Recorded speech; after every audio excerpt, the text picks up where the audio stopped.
ഒന്ന് കണ്ണടച്ച് തുറന്നപ്പോഴേക്കും ഞങ്ങളിത് ബാംഗ്ലൂർ എത്തിയിരിക്കുകയാണ്. കിയാനെ സംബന്ധിച്ച് ഇതൊരു പുതിയ കാഴ്ചയായിരുന്നു. ഞങ്ങൾ ആദ്യമായിട്ടാണ് ബാംഗ്ലൂരേക്ക് വരുന്നത്. ചിന്തൂടെ വന്നിട്ട് 1.5 മാസം കഴിഞ്ഞിരിക്കുന്നു. എന്തായാലും കിയാനെ സംബന്ധിച്ച് ഇന്നലെ രാത്രി എല്ലാവരോടും ടാറ്റ പറഞ്ഞ് കേരളത്തിൽ നിന്ന് തിരിച്ചതാണ്. ഒന്ന് നേരം വെളുത്തപ്പോഴേക്കും ബാംഗ്ലൂർ എത്തി. ഇതിപ്പോൾ ഇലക്ട്രോണിക് സിറ്റിയിലാണ് ഞങ്ങൾ വന്ന് ഇറങ്ങിയിരിക്കുന്നത്. അവിടുന്ന് റെയിൽവേയുടെ അനുഗ്രഹം കൊണ്ട് വണ്ടി കറക്റ്റ് സമയത്ത് തന്നെ എത്തി. അപ്പോൾ അത് എടുത്ത് ഞങ്ങളിത് ഇലക്ട്രോണിക് സിറ്റിയിലെ നഗരത്തിലൂടെ ഇങ്ങനെ പായുകയാണ്. നമ്മുടെ കേരളം ട്രിവാൻഡ്രം റോഡൊക്കെ വെച്ച് നോക്കിക്കഴിഞ്ഞാൽ ഇവിടെ വളരെ ചെറിയ റോഡുകളാണ്. പക്ഷേ റോഡിനേക്കാളേറെ വീതിയാണ് ഫുട്പാത്ത് കീഴടക്കിയിരിക്കുന്നത്. അങ്ങനെ വലിയ വലിയ കെട്ടിടങ്ങളും നമ്മൾ കണ്ടുപോയ പ്രസ്റ്റേജ് ആയിക്കോട്ടെ, ബുഷ് ആയിക്കോട്ടെ, ഇതൊക്കെ ഇവിടെ സ്ഥാനം പിടിച്ച് ഇരിക്കുകയാണ്. അങ്ങനെ ഞങ്ങൾ ഈ മെട്രോപൊളിറ്റൻ സിറ്റിയിലേക്ക് അവസാനം എത്തിയിരിക്കുകയാണ്. ഇനി നമ്മൾ നേരെ പോകുന്നത് നീലാദ്രിയിലേക്കാണ്. ഇത് തന്നെയാണ് നീലാദ്രി. അത്യാവശ്യം വലിയൊരു സിറ്റിയാണ്. ഇവിടെ എത്തിയപ്പോൾ കണ്ടത് തലശ്ശേരി ദം ബിരിയാണി. അതൊക്കെ തലശ്ശേരി റെസ്റ്റോറൻറ്റൊക്കെ കാണുമ്പോൾ നമുക്ക് നാട്ടിലൊരു പ്രത്യേക സന്തോഷം വരും.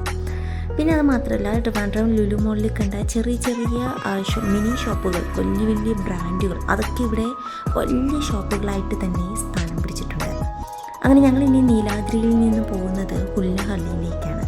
അവിടെയാണ് ഞങ്ങളുടെ താമസവും. അവിടെ തന്നെയാണ് ചെന്നൈയുടെ യൂണിവേഴ്സിറ്റി.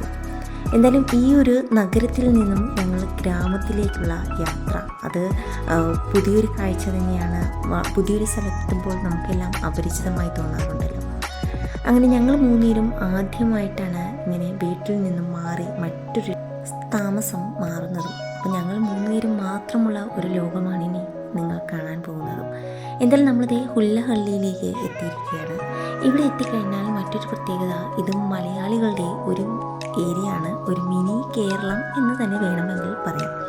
ഇവിടുത്തെ ഒരു സൂപ്പർ മാർക്കറ്റ് ആയിക്കോട്ടെ, കാലിക്കറ്റ് ബേക്കറി, പഴംപൊരി, അപ്പോൾ ഇതൊക്കെ ആദ്യമായിട്ട് വന്ന് കാണുമ്പോൾ ഭയങ്കര സന്തോഷം തോന്നും. കാരണം നാട് മാറി നിൽക്കുന്ന ഒരു ഫീല് നമുക്ക് പെട്ടെന്ന് ഉണ്ടാകില്ല.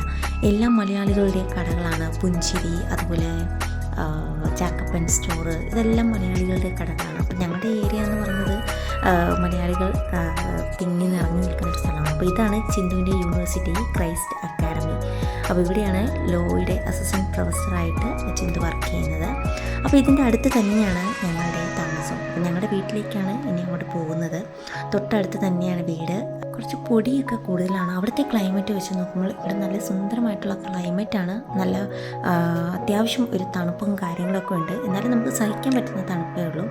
അപ്പം ഞങ്ങളുടെ ഇനി വീട്ടിലേക്ക് എത്തിയിരിക്കുകയാണ്. ഇതാണ് തരകൻസ് ഗാലക്സിയിലാണ് ഞങ്ങളുടെ വീട് വരുന്നത്.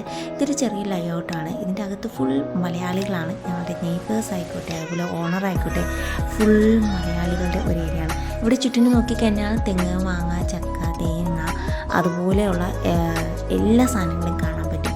മരങ്ങൾ കാണുമ്പോൾ തന്നെ ഒരു സന്തോഷമാണ്.